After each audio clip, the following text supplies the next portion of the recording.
بسم اللہ الرحمن الرحیم. السلام علیکم ورحمۃ اللہ وبرکاتہ. اللہم صلی علی محمد وعلی آل محمد. رب اشرح لی صدری ویسر لی امری واحلل عقدۃ من لسانی یفقہوا قولی. آمین. خواتین حضرات, آپ دیکھ رہے ہیں کتب آن لائن اور میں ہوں بلال کتب. آج کے دن آپ کے ساتھ ہوتی ہے فون پہ گفتگو, آپ کی میلز اور آپ کے وہ ویڈیو جو کہ آپ نے ریکارڈ کرائے ہوتے ہیں, اور اللہ نے چاہا تو انشاءاللہ ان کا ایک مثبت اور بہتر حل وظائف کے ذریعے آپ کو دینے کی ضرور کوشش کروں گا. یہ جو دنیا ہے, میں پہلے اپنے مہمانوں کا آپ سے تعارف کرواؤں. آج راغب نعیمی صاحب, ڈاکٹر راغب نعیمی صاحب, السلام علیکم, خیریت سے ہیں؟ اور ہمارے ساتھ آج امریکہ سے, پاکستان سے گئے 18 سال ہو گئے, امریکہ سے تشریف لایا ہے ایاز صدیقی صاحب. صدیقی صاحب بہت شکریہ آپ کا. اور انتہائی محترم مہمان ہمارے شیخ ایاز صاحب جو کہ ڈی جی خان سے تشریف لائے ہیں. آپ کے ساتھ تشریف لائے ہیں, آپ کا اسم گرامی ہے ملک عبدالرشید صاحب کے ساتھ تو وہ تشریف لے کر آئے ہیں. اور ان کی تشریف آوری جو ہے وہ آپ ان کی شکل دیکھ کے پہچان جائیں گے کہ آج ہم آپ سے کیا درخواست کریں گے. میں حضرت ہمیشہ یہ سوچتا ہوں کہ یہ جو دنیا اللہ تعالیٰ نے بنائی ہے نا ڈاکٹر صاحب, یہ اسباب کی ہے, یقیناً اسباب کی ہے. کیونکہ اللہ تعالیٰ اگر چاہتے تو رسول پاک صلی اللہ علیہ وسلم کو جس طرح بنا اسباب واپس بھجوایا تھا, اسباب کے ذریعے لے کر گئے. جی اب یہ کیسی بات ہے, اسباب دنیا کے تھے نا معاملہ, تو یہاں پہ اسباب رکھے, یہاں پہ رف نہیں رکھا, یہاں پہ براق رکھا, پھر رف آگے رکھا, لیکن واپسی پہ سفر کے اوپر کوئی وسائل جو ہیں وہ نہیں ہے. یہ جو سارا واقعہ ہے اس کو حضرت ابو سفیان جو ہیں, ابھی انہوں نے ایمان قبول نہیں کیا تھا, تو ان سے پوچھا حبشہ میں کہ جناب آپ بتائیے کہ کیسے ہیں نبی پیغمبر آپ کے. تو انہوں نے دل میں سوچا کہ میں یہ واقعہ سناتا ہوں اور اس واقعے کے ذریعے بتاتا ہوں کہ معاذ اللہ یہ نبی جھوٹے ہیں. تو جب وہ واقعہ یہ سنانے لگے تو جو انہی کا راہب تھا اس نے گواہی دی, اس نے کہا وہ محمد تمہارے یقیناً سچے ہیں کیونکہ میں وہاں موجود تھا. اور جب رسول پاک صلی اللہ علیہ وسلم نے جس رات آنا تھا, میں رات کو دروازہ بند کر کے مسجد اقصی کا جب جا رہا تھا تو میرے سے دروازہ بند نہیں ہو رہا تھا. میں نے سب لوگوں کو بلایا, وہ اتنا بھاری تھا کہ ہم سے بند نہیں ہو رہا تھا, سب دروازے بند ہو گئے, درمیان والا رات کو کھلا رہا. جب ہم صبح آئے اور وہ دروازہ جو تھا وہ ہلکا ہو گیا, اور پھر جب ہمیں خبر ملی تو پھر ہمیں اندازہ ہو گیا کہ یہ دروازہ رات کو بند ہونے والوں میں سے نہیں تھا. یہ وسائل جو ہیں یہ اللہ تعالیٰ نے ہمیں دیے ہیں, انہی کے درمیان میں رہ کے بات بھی کرنی اور سوچنا بھی ہے. اور یہ جو کالرز ہیں ہمارے, میں ایمانداری سے سمجھتا ہوں ڈاکٹر صاحب کہ یہ اللہ کی بڑی رحمت ہوتی ہے کہ انسان کی انسان تک رسائی ہوتی ہے.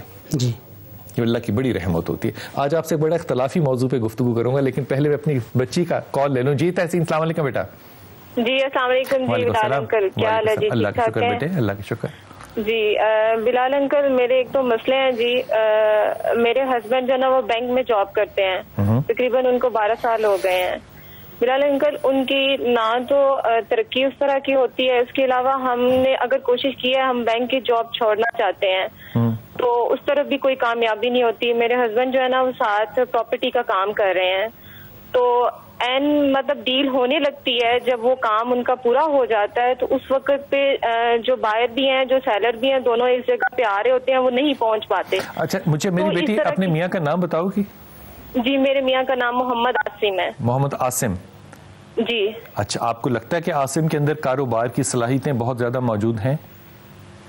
جی پہلے جب انہوں نے سٹارٹ کیا تھا تو مجھے لگتا تھا, کیونکہ معصومیت اس دنیا میں بہت کم چلتی ہے کہ انسان آگے بڑھ پائے, لیکن اب مجھے لگ رہا ہے کہ جس طرح وہ دن رات کوشش کرتے ہیں, ماشاءاللہ سے بہت محنت کر رہے ہیں. تو آپ پلیز میری ہیلپ کیجیے, مجھے کچھ بتائیے, میں بہت اپسیٹ ہوں ان کی وجہ سے.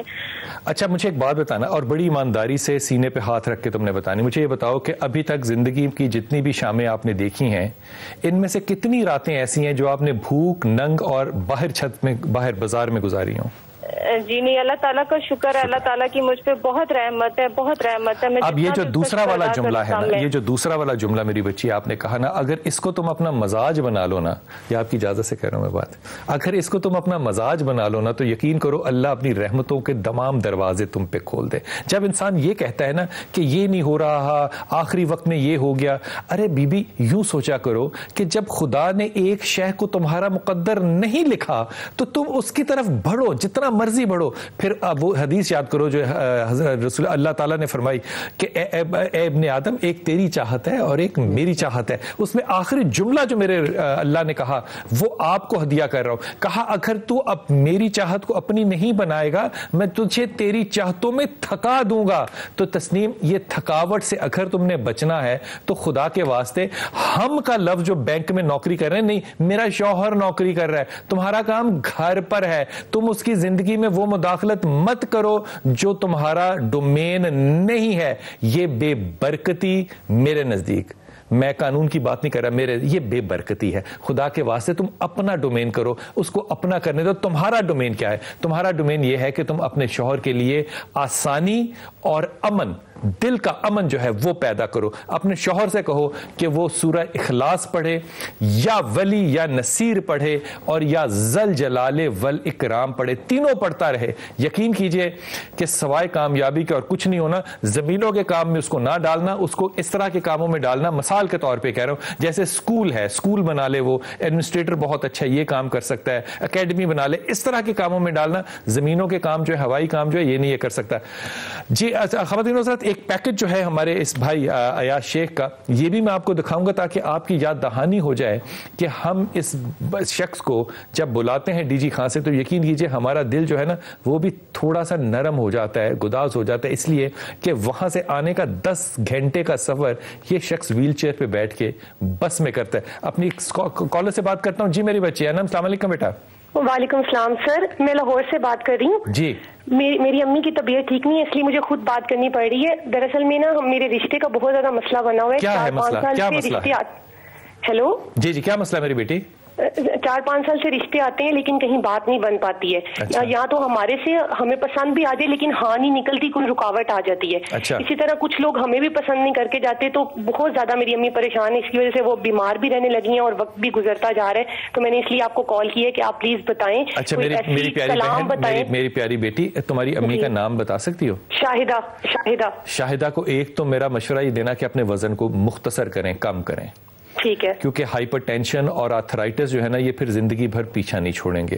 دوسری بات یہ کہ آپ نے قطعی طور پہ اس بات کی فکر نہیں کرنی جس کی فکر اماں کر کر کے اپنی ہائپر ٹینشن بڑھا رہی ہیں. اس کی وجہ پتہ ہے کیا ہے؟ کہ تم جب 40 دن کی اپنی ماں کے رحم میں تھی نا تو اللہ نے تمہارا مقدر لکھا دیا تھا. حضرت ایسا ہی ہے, لکھا دیا تھا. اس لیے اگر اللہ کے لکھے ہوئے مقدر پہ کوئی پریشان ہے تو میں اس کے لیے صرف دعا کر سکتا ہوں, میں اور کیا کر سکتا ہوں. لیکن ایمانداری سے آپ کو یہ بات کہہ رہا ہوں کہ یہ مت فکر کرنا, یہ ہو جانا ہے انشاءاللہ اور تمہاری امید سے بہتر ہونا ہے. لیکن ایک بات کہوں, جب آپ کہتے ہیں نا کہ ہم ریجیکٹ کر دیتے ہیں تو یہ ناک جو ہے نا یہ خدا کو پسند نہیں آتی ہے.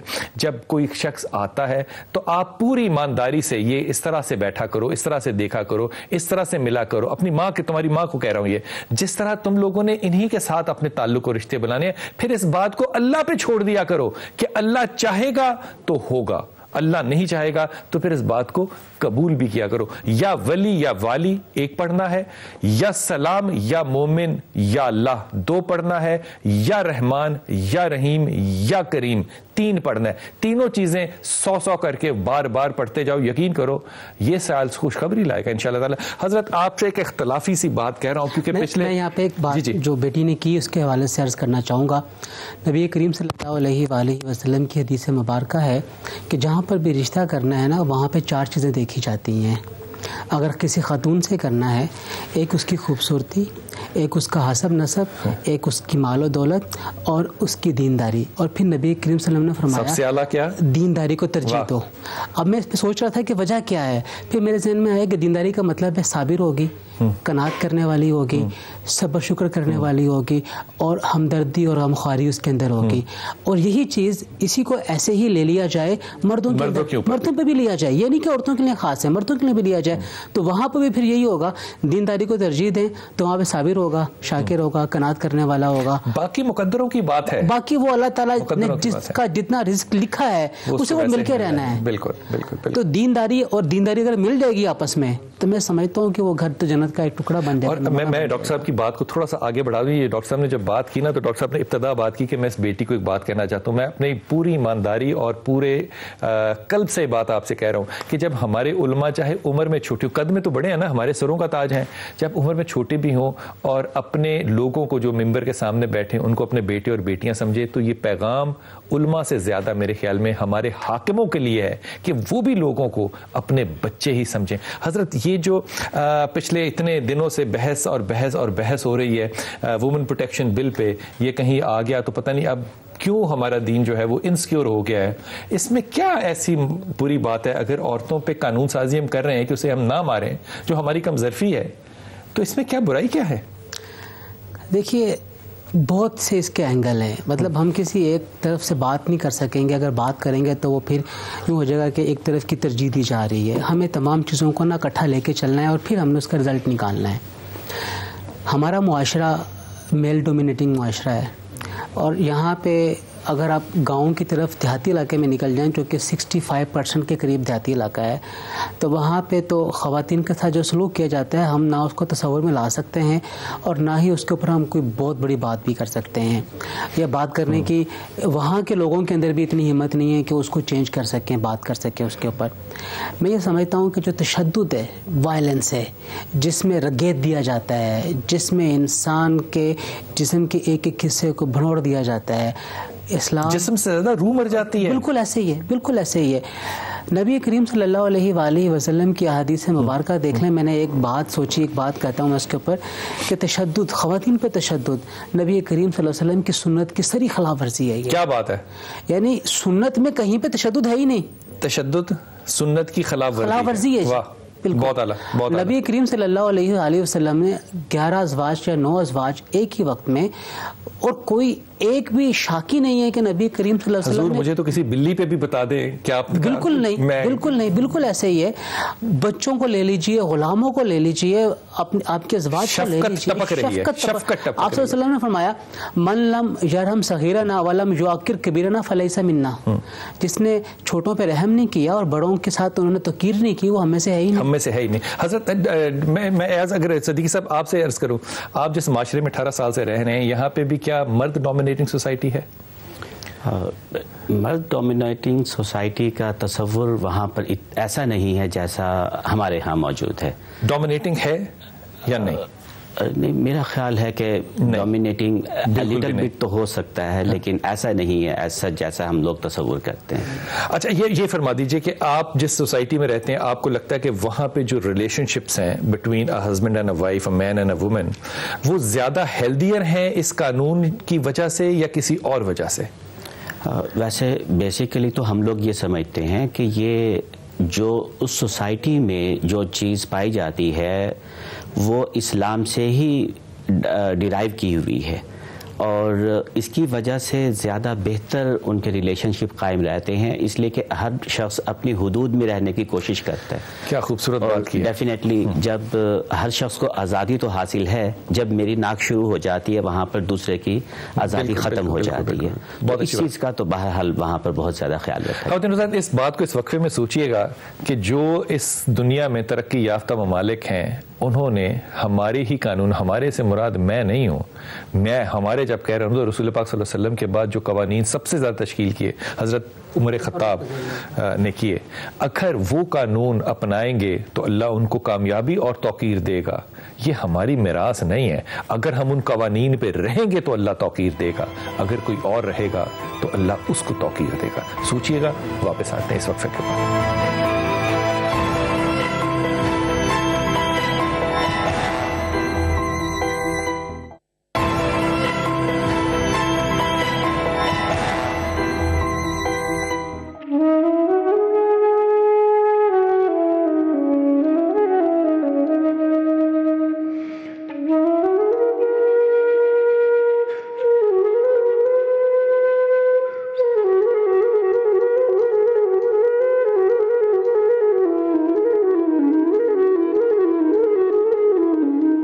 یہ ہیں ڈیرہ غازی خان کے شیخ ایاز جو 22 سال کی عمر تک تو بالکل نارمل زندگی گزار رہے تھے, لیکن ایک ٹریفک حادثے نے ان کی زندگی ہی بدل دی. معذوری کا شکار ہوئے تو کئی تکلیفوں نے گھر کا رستہ دیکھ لیا. علاج ملک میں نہ ملا تو بھارتی ڈاکٹروں سے رجوع کیا، جہاں علاج تو ہے لیکن کرانے کے لیے پیسے نہیں۔ بھارت کے اس نجی ہسپتال میں شیخ ایاز کو اپنی کھوئی زندگی دوبارہ پانے کے لیے 25 لاکھ روپے کی ضرورت ہے۔ ایاز منتصر ہیں اپنے اس محسن کے جو معاشرتی، اخلاقی اور مذہبی ذمہ داری سمجھتے ہوئے اس کی مدد کرے اور رب ذوالجلال کے حضور صدقہ جاریہ کے ذریعے نیکیاں سمیٹے۔ کتب آن لائن پروگرام ایاز کے علاج کی رقم اکٹھی کرنے کے لیے ایک مہم چلا رہا ہے۔ یقیناً کروڑوں والی آبادی والے اس ملک میں اگر 25 لاکھ لوگ روپیہ بھی امداد کریں تو یہ رقم اکٹھی کرنا کوئی مشکل کام نہیں۔ بسم اللہ الرحمن الرحیم۔ خواتین حضرات، ڈی جی خان لاہور سے جب بھی میں جاتا ہوں بائی روڈ جاتا ہوں تو اس میں تقریباً 9 10 11 گھنٹے مجھے ڈرائیو میں لگتے ہیں۔ یقین کیجئے کمر جو ہے وہ انتہائی کمفرٹیبل کار ہونے کے باوجود جو ہے وہ ٹوٹ کے ہاتھ میں آ گئی ہوتی ہے۔ ایاز، شیخ ایاز جو ہیں وہ جب وہاں سے تشریف لاتے ہیں تو مجھے شیخ سعدی جو ہیں ایاز وہ یاد آتے ہیں۔ شیخ سعدی اپنے ساتھ ایک بکری لے کے جا رہے تھے رسی سے باندھ کر، تو کسی نے ان کو تانا دیا کہ تم نے بکری کو رسی سے باندھا ہوا ہے، تو آپ نے رسی کھول دی تو بکری جو ہے وہ ادھر ادھر گھومی، پھر وہ شیخ سعدی کے ساتھ اچھلتی کودتی پھر آ گئی ساتھ۔ تو ساتھی نے کہا شیخ سعدی سے کہ یہ بکری تمہاری رسی کھولنے کے بعد بھی بھاگی نہیں ہے، لگتا ہے اس کو رسی کی بہت عادت ہے۔ شیخ سعدی کہتے ہیں اس کو رسی کی عادت نہیں ہے، میرا اس پہ احسان ہے کہ میں اس کو چارہ دیتا ہوں، یہ اس احسان کی وجہ سے میرے ساتھ آ رہی ہے۔ یہ شیخ سعدی ہیں۔ میں خواتین حضرات آپ سے ایک درخواست کرتا ہوں کہ یہ جو احسان مندی ہے نا، یقین کیجئے یہ دنیا کا معاملہ ہے، یہ دنیا کا احسان ہے، ورنہ وہ احسان مندی جو آپ مجھ پہ کریں گے اس دنیا میں وہ آخرت میں آپ کے اوپر اجر بن کے اترے گی۔ ایسا ہی ہے، بالکل ایسا ہی۔ خواتین حضرات، یہ ہمارے ساتھ جو ایاز ہیں آج دوبارہ آپ کے ساتھ آئے۔ ایاز آپ مائک پکڑیے گا پلیز۔ آپ مجھے فرمائیے، آپ پچھلی دفعہ تشریف لائے تھے تو ابھی تک آپ کے پاس کتنے لوگوں نے اور کتنے پیسے جو ہیں وہ ریز ہو گئے آپ کے پاس؟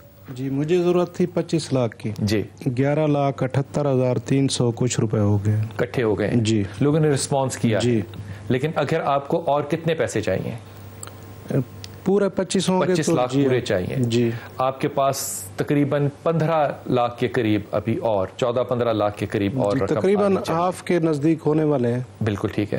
خواتین حضرات، یہ جو ایاز ہیں یہ پیرالائزڈ ہیں، ان کی ٹانگیں جو ہے وہ کام نہیں کرتی۔ ان کو چائنا، کم از کم چائنا، انڈیا میں بھی یہ فیسلٹی ہے لیکن وہ مہنگی ہے، پاکستان میں ابھی یہ سائنس جو ہے یہ اپنے ماں نے اپنے وطن سے جو ہے وہ پیدا نہیں کی ہے۔ چائنا میں یہ جین کی تھیراپی ہے جس کا یہ علاج رسک لینا چاہتے ہیں۔ اگر یہ کامیاب آپ لوگوں سے کامیابی سے ہو جاتا ہے، آپ ہندوستان سے کروانا چاہیں گے؟ جی ہندوستان جا رہے ہیں آپ، ادھر ریٹ کم ہے انڈیا میں ریٹ کم ہے چائنا سے بھی، اور آپ کا ہاسپٹل سے بھی سارا سلسلہ جو ہے وہ بن چکا ہوا ہے۔ ڈاکومنٹس اگر آپ وہاں پہ کامیاب ہو کر آ جاتے ہیں تو آپ امیجن کیجئے ایک لمحے کے لیے کہ پاکستان کے لیے وہ لوگ جو کہ جین تھیراپی سے اپنے آپ کو تندرست کر سکتے ہیں دوبارہ، کتنی بڑی ایک ونڈو کھل جائے گی ان لوگوں کے لیے، کیا آس اور امید لگے گی۔ حافظ صاحب، ایسا نہیں لگتا کہ یہ کام جو ہے وہ صرف ایک شخص کے لیے نشاندہی نہیں کر رہا کہ اس کو باقی 25 لاکھ روپیہ پورا کرنا ہے، یہ امید باقی ان مومنوں کے لیے، ان پاکستانیوں کے لیے بھی تو ہوگی نا جو کہ اس وقت ویل چیئر پہ ہیں، بالکل اسی حالت کے اندر ہیں۔ جی بالکل۔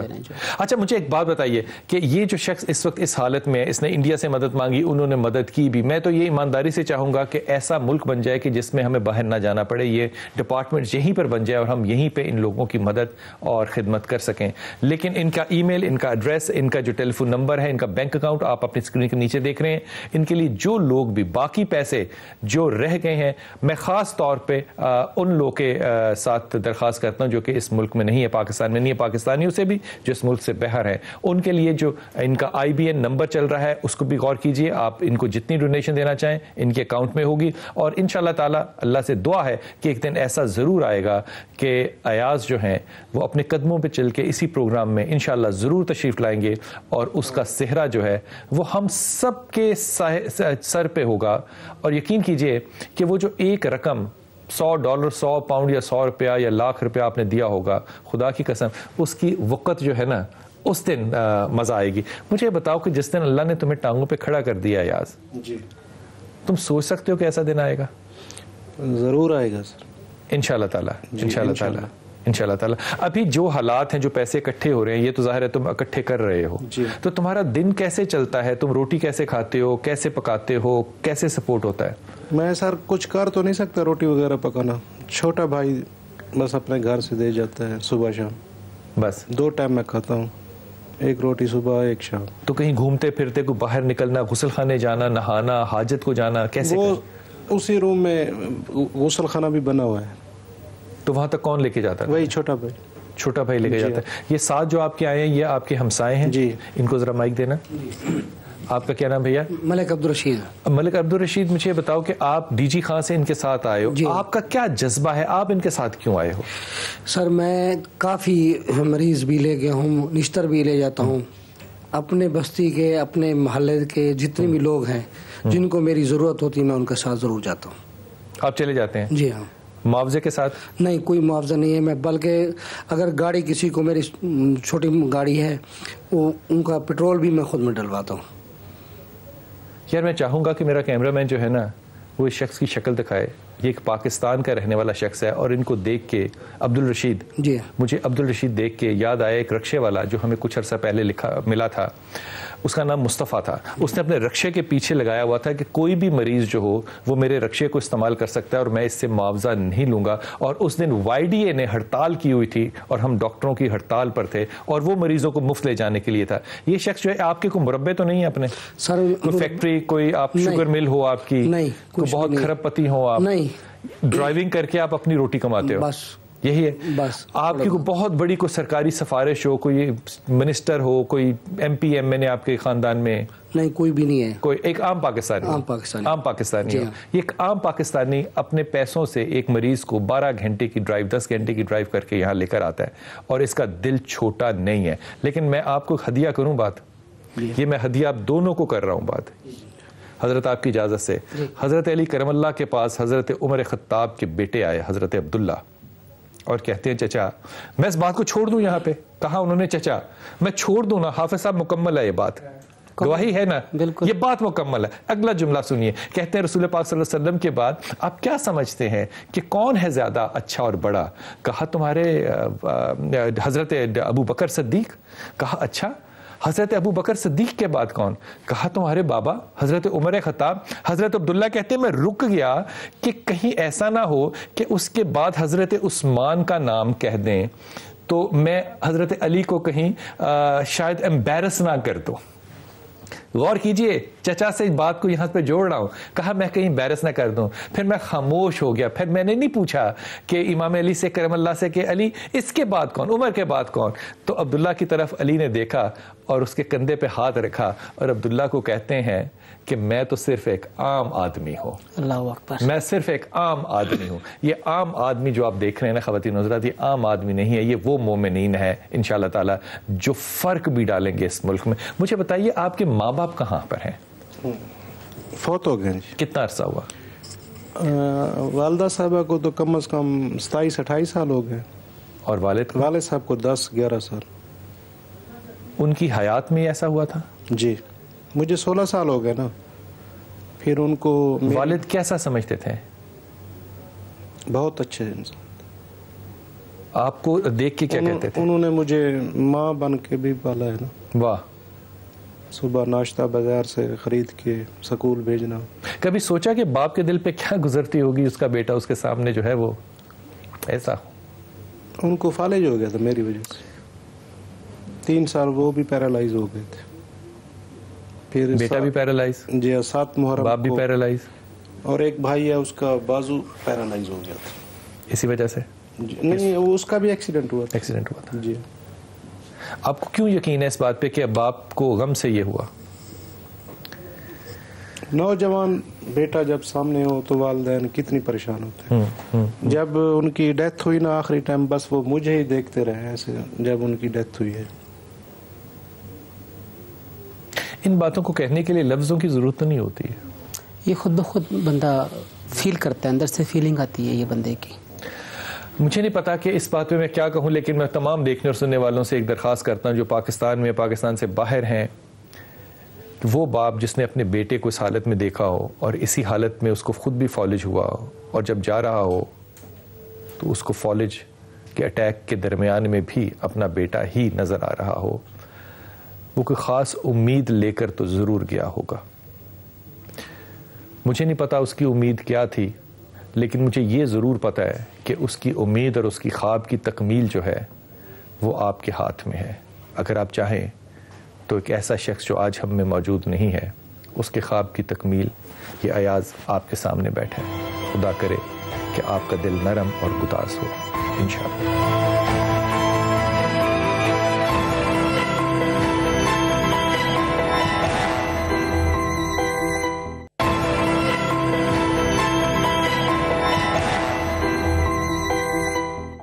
بسم اللہ الرحمن الرحیم. خواتین حضرات، یقیناً آپ نے وقفے میں یہ ضرور سوچا ہوگا کہ ایک شخص جو ہم میں موجود نہیں ہے اس نے اپنے بیٹے کے لیے کیا آس کی ہوگی. یہ نمبر جو ہیں آپ کے سامنے چل رہے ہیں، یہ اس لیے چل رہے ہیں تاکہ اللہ تعالیٰ آپ کے ہاتھوں کو ہلکی سی جنبش اور آپ کے دل کو ہلکا سا گداز کر دے اور آپ کوئی ایسی ٹھنڈی چیز اپنی قبر میں لے کے انشاءاللہ ضرور جائیں جو آج آپ فیصلہ کریں گے. ایاز، کوئی آخری پیغام جو کہ تم لوگوں سے کہنا چاہو؟ بس جی، میں ریاض ملک صاحب سے اپیل کرنا چاہتا ہوں. ان کا نام بہت سنا ہے، بہت سے مریضوں کے ساتھ تعاون کرتے ہیں.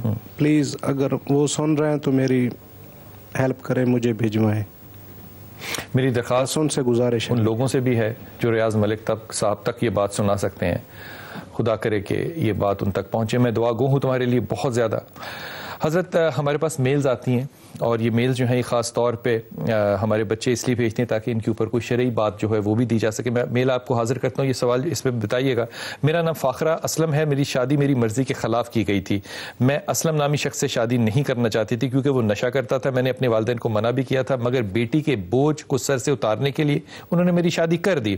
اب میرا شوہر مجھے مارتا پیٹتا اور میری زندگی جہنم سے کم نہیں. طلاق لے کر واپس نہیں جا سکتی کیونکہ ماں باپ نہیں رکھیں گے اور نہ بھائی رکھے گا. اس کا آخری حل صرف یہ ہے کہ میں خودکشی کر لوں جو کہ حرام ہے. میں کیا کروں؟ سمجھ سے باہر ہے. کس کو قصوروار ٹھہراؤں؟ میری رہنمائی فرمائیے. یہ بات ہے میری فاخرہ بہن کی. دیکھیے، اس کے اندر سب سے پہلے جو نبی کریم صلی اللہ علیہ وسلم کی ایک حدیث پیش کرنا چاہوں گا. آپ صلی اللہ علیہ وسلم نے فرمایا کہ جس کی 1 یا 2 یا 3 بیٹیاں ہیں اور ان کو اچھی طریقے سے پڑھاتا ہے اور اچھی جگہ پہ ان کا رشتہ کر دیتا ہے، جنت میرے ساتھ ہوگا.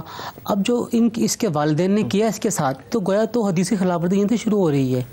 حدیث سے تو جو احکامات کی ڈیریویشن ہے وہ ہمیں لینی چاہیے، نہ کہ ہم ان سے ڈائیورٹ ہو جائیں اور اپنے معاملات کو اس سے بالکل جدا کر لیں. اور اس کے بعد پھر جو شوہر ہے وہ نشہ کرنے والا ہے تو نشہ خود اسلام میں منع ہے کہ نہیں کرنا ہے. تو گویا وہ جو شوہر ہے وہ خود، اور یہ نشہ بازی ایک ایسی چیز ہے کہ اس کے اوپر اگر خاتون فسخ نکاح کروانا چاہے تو وہ کروا سکتی ہے. یہ اس کا حق ہے. بالکل ٹھیک ہے. لیکن میں فاخرہ آپ سے ایک بات کروں. آپ نے بات جو ہے نا بڑی سادگی سے مجھے میل کر دی ہے، لیکن میں ایک بات جو کہ آپ کو ادبن کہہ رہا ہوں، میرے کم کہے کو زیادہ سمجھنا. فاخرہ، تم کوئی آسان عورت نہیں ہو. تم انتہائی مشکل بحث کرنے والی اور جہد کرنے والا جو تمہارے اندر ایک مرد موجود ہے نا، یہ کسی مرد کو نشے پہ ہی لگائے گا اور نہیں کچھ کر سکتا. میں ایمانداری سے تمہیں کہہ رہا ہوں کہ اگر تم نے شادی کو نہیں کرنا تھا تو پھر نہ کرتی تم. اب تم نے کر لی شادی اور اب تم اس میں کیڑا نکال کے رہنا چاہ رہی ہو تو نہ ادھر کی ہو نہ ادھر کی ہو. ماں باپ اور بھائی تمہارے سامنے ہیں. اگر یہی ماں باپ اور بہن بھائی ہیں تو خدا کی ولی شادی سے نکل کے اگر تم کچھ بہتر کر سکتی ہو فاخرہ تو یہ ناممکن ہے. میں تم سے درخواست کروں گا کہ اس شوہر کے ساتھ محبت کے ساتھ رہو. یہ مشکل شوہر نہیں ہے. اس سے بحث کرو گی تو مشکل ہوگا. بحث نہ کرو. ایک مریض سمجھ کے اس کا علاج کرو. آیت کریمہ پڑھو، لا حول ولا قوت الا باللہ پڑھو اور اللہ سے دعا کرو 3 لفظ پڑھ کے، یا رحمان یا رحیم یا کریم. خدا کیوں رحم نہیں کرے گا؟ میرا نام سمیرہ بی بی ہے. میرے شوہر کا نام مسعود رانا ہے. ان پر کالا جادو ہوا ہے. بہت خوبصورت بات ہے. آپ کو کیسے پتا چلا؟ اور جب ہم نے پتا کروایا، کن سے پتا کروایا پتا نہیں، تو معلوم ہوا کہ وہ ایک لڑکی سے شادی کرنا، ایک لڑکی ان سے شادی کرنا چاہتی ہے جس کا نام ثنا ہے اور وہ میرے شوہر کے آفس میں کام کرتی ہے. میرے شوہر اسے شادی نہیں کرنا چاہتے مگر وہ ہاتھوں کو اور پاؤں کو دھو کے ان کے پیچھے پڑی ہے. کالے جادو کا اثر یہ ہے کہ میرے شوہر کی صحت بگڑنا شروع ہو گئی ہے اور وہ چڑچڑاپن ان کے آ گیا. اس قدر ہے کہ گھر میں ماحول بہت خراب ہو گیا ہے. مجھے کچھ پڑھنے کو دیں تاکہ میرے شوہر اور گھر کے حالات ٹھیک ہوں. حضرت، یہ جو خاتون ہے یہ اپنی زبان بند کر لے. زبان بندی ہو جائے گی اس خاتون کی، گھر کا ماحول بہت اچھا ہو جائے گا. دوسرا یہ کہ اگر پڑھنا چاہتی ہے, میں ریپیٹ کر دوں آپ کے جی, یہ تعویذ دیا ہے حضرت صاحب نے, یہ جناب حضرت صاحب ہیں ڈاکٹر راغب نعیمی صاحب, انہوں نے تعویذ دیا کہ تعویذ جو آپ کو دے رہے ہیں یہ اس کو دانتوں کے نیچے رکھ لو, حالات بہتر ہو جائیں گے. حضرت یہی تعویذ ہے؟ مشورہ کیا دیں گے اقلا؟ مشورہ یہ دوں گا کہ یہ معوذتین کل اعوذ برب الناس اور کل اعوذ برب الفلق یہ ہر نماز کے بعد یہ پڑھیں تو انشاءاللہ تعالی, جس طرح کہہ رہے ہیں کالا جادو ہے جس نے بھی بتایا ہے, اگر جادو نہیں بھی ہے تو ایسے تمام وسوسے جو جادو کی وجہ سے پیدا ہوتے ہیں اور ان دونوں کے اندر یہی چیزیں موجود ہیں تو وہ ختم ہو جائیں گی انشاءاللہ تعالی. اگر یہ کالا جادو ہے تو ختم ہو جائے گا, لیکن سمیرہ میرے خیال میں مسعود پہ کوئی کالا جادو نہیں ہے, اس کے اوپر جو کالا جادو ہے وہ ثنا کا ہے اور یہ بالکل اچھا کالا جادو ہے. یہ بات اگر مسعود آپ سے کہہ رہا ہے کہ میں انوالو نہیں ہوں وہ انوالو ہے, بالکل ایک نمبر جھوٹ بول رہا ہے آپ سے. یہ جو طبیعت خراب ہو رہی ہے نا وہ صرف آپ صرف یہ بات منوانے کے لیے کہ وہ اس سے شادی کرنا چاہ رہا ہے اور میرا اس میں کوئی قصور نہیں ہے. یہ دوسری شادی کرنا چاہتا ہے, سنبھالنے جوگا ہے تو کرے دوسری شادی, لیکن سنبھالنے جوگا نہ ہو تو پھر احتیاط کرے, کالے جادو سے باہر نکل آؤ اور ثنا کی غیبت کرنے سے باز آ جاؤ, مسعود کی طرف توجہ دو اور جو حضرت نے فرمایا یہ پڑھو. اپنے اگلے کالر سے بات کرتے ہیں. جی السلام علیکم بیٹا. السلام علیکم. وعلیکم السلام. ہاں جی, میں لاہور سے زرینہ بات کر رہی ہوں. جی زرینہ فرمائیے, حکم کیجیے بیٹا. مجھے اپنی بیٹی کے بارے میں بات کرنی ہے. بتائیے حکم کیجیے. میری بیٹی پہلے جامعہ میں جاتی تھی, پہلے 5 کلاس کر کے تو ہم نے اس کو جامعہ میں ڈال دیا تھا. اچھا. وہاں پر اس نے ماشاءاللہ 11 پارے حفظ کر لیے ہیں. اچھا. لیکن وہ بچی ساتھ ساتھ یعنی کہ اسکول کی پڑھائی بھی کنٹینیو رکھنا چاہتی تھی. اچھا. اب پچھلے 3 ماہ سے سر اس نے یعنی کہ نا 9th کے پیپر دینے کی تیاری کی ہے. اچھا. تو مجھے آپ سے یہ پوچھنا تھا اور ریکویسٹ کرنی تھی کہ پلیز آپ ہمیں کوئی ایسا وظیفہ بتائیں کہ میری بچی کامیاب ہو جائے.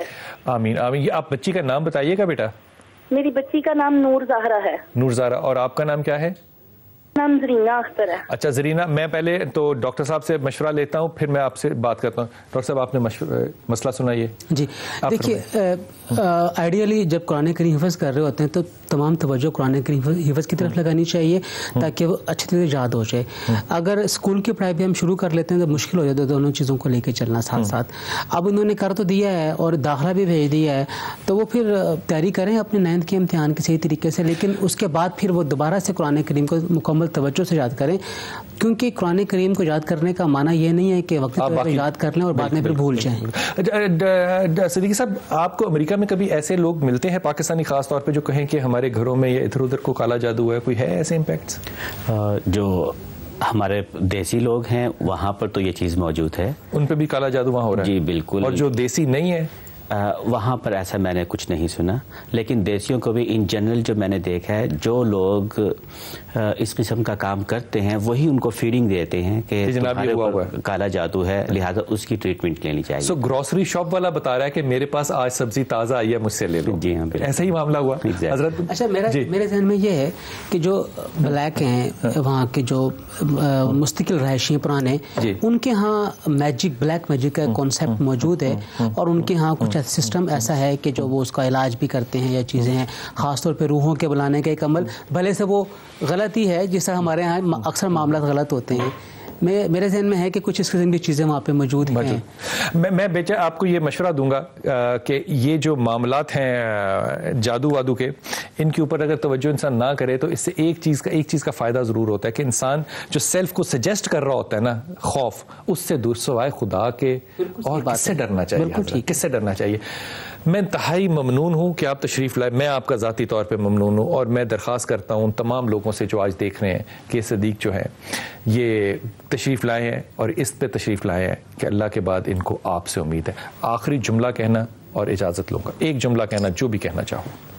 بس تمام بہن بھائیوں سے اپیل ہے پلیز میری مدد کریں, ہیلپ کریں انشاءاللہ.